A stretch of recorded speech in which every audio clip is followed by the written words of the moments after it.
Ah! Si... Tangina! Ayusin natin yung patay. Tangina! Baboy! Ginawa kong shootis.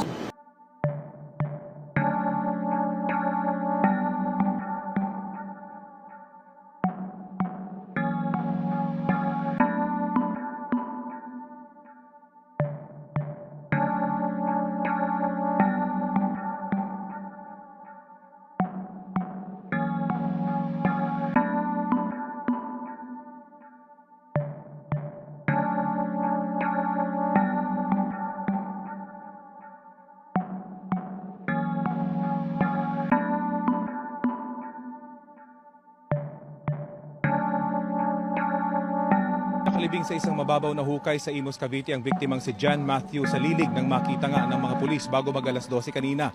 Mahigit isang linggo matapos siyang huling makita. Ayon sa Binyan Police, mismo mga suspect sa hazing na kanilang inimbitahan para sa investigasyon ang nagsabi kung saan inilibing ang biktimang chemical engineering student sa Adamson University.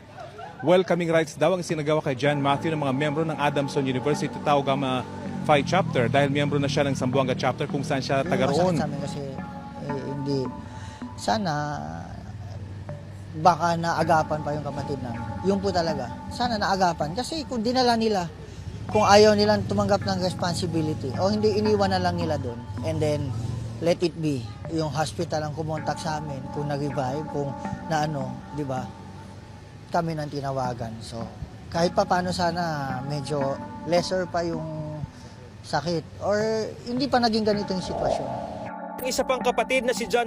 We did not also expect this kind of thing to happen na ganito yung gagawin ng itong fraternity na to ng Tau Gamma. There is a law na wala nang yung parang no contact policy yan. But they sumobra sila doon. Tapos they dump my son into an secluded area, tapos nakahubad pa po yan. So sino ba naman matinong tao, mga tao na ang gagawa na ganung klaseng krimen?